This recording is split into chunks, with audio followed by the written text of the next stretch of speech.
हरियाणा के विकास कार्यों की। आइए हम बात करते हैं दक्षिण हरियाणा के शहर महेंद्रगढ़ की।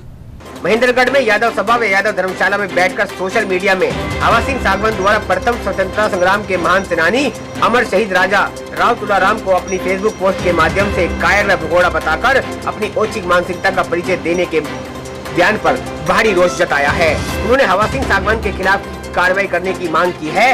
यादव सभा के प्रधान डॉक्टर हेमराज यादव ने बताया कि हवा सिंह सांगवान, जो कि CRPF के रिटायर्ड कमांडेंट हैं, ने भारत माता के वीर सपूत व प्रथम स्वतंत्र संग्राम के महान सेनानी अमर शहीद राजा राव तुलाराम को अपनी फेसबुक पोस्ट के माध्यम से कायर व भगोड़ा बताकर अपनी औचिक मानसिकता का परिचय दे दिया, जिसके यादव सभा महेंद्रगढ़ कटु भर्त्सना करती है तथा हवा सिंह सांगवान पर मानहानि का दावा डालने की चेतावनी भी देती है।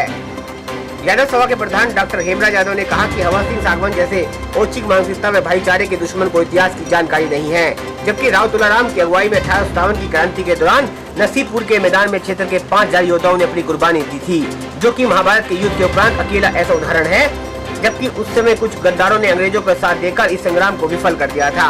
और जहां तक अंग्रेज द्वारा अहिर रेजिमेंट नहीं बनाने का सवाल है, तो उसका कारण भी इस कौम का उद्देश्य अंग्रेजों से टक्कर लेकर देश आजाद कराना था। और अहिर कौम, जो कि एक मार्शल कौम है, जिन्होंने शक्तिशाली होने के कारण अंग्रेजों की अधीनता स्वीकार नहीं की थी, और इतिहास गवाह है कि देश की खातिर बलिदान देने से इस कौम ने वीर सदैव अग्रणी रहे हैं। देखिए, हवा सिंह सांगवान नाम का कोई शख्स है, रिटायर्ड CRP कमांडेंट।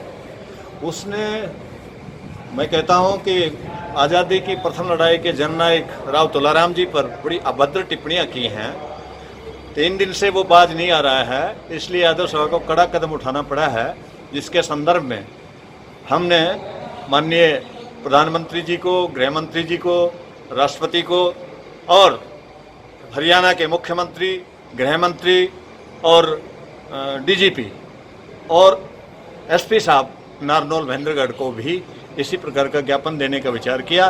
सर्वसम्मति से हमने तत्काल सभा की बैठक बुलाई और ये प्रस्ताव पारित करके कि इस पर कड़ी कार्रवाई की जाए। प्रशासन से और सरकार से, केंद्र सरकार और राज्य सरकार से ऐसे सिरफिरे व्यक्ति जो समाज के लिए कलंक है, 36 बिरादरी का फाड़ने की कोशिश कर रहा है और असभ्य तरीके से, शहीद किसी जाति के नहीं होते, जो जननायक 5000 सैनिकों के उस सेनापति के तौर पे, जहां 5000 सैनिक नसीबपुर के मैदान में एक साथ शहीद हो गए, आज भी उसका प्रमाण महेंद्रगढ़ जिले के उस गांव में मौजूद है।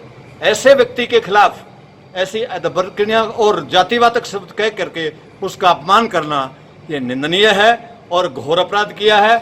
ऐसे व्यक्ति के साथ देशद्रोह का मुकदमा जारी किया जाए और जो कानूनी कार्रवाइयाँ उस पर लागू होती है, उन सभी का मैं सरकार से निवेदन करता हूं कि अनुपालन करके उस पर ठोस कार्रवाई की जाए और जेल में। इस विषय के ऊपर हमारे जाट समाज के भाई बहनों से भी हम अपील करना चाहते हैं कि इस प्रकार का सिरफिरा व्यक्ति जो अपने आप को जाट समाज से संबंधित बताता है और अपने आप को इस समाज का नेता भी बताता है, तो ऐसे व्यक्ति को समाज की तरफ से भी बहिष्कार करना चाहिए और जाट समाज को भी इस व्यक्ति की कड़ी निंदा करनी चाहिए और इस व्यक्ति का बहिष्कार करते हुए और एक बयान जारी करना चाहिए कि इस व्यक्ति की स्टेटमेंट से जाट समाज का कोई लेना देना नहीं। महेंद्रगढ़ से NCR न्यूज के लिए सुशील शर्मा की खास रिपोर्ट।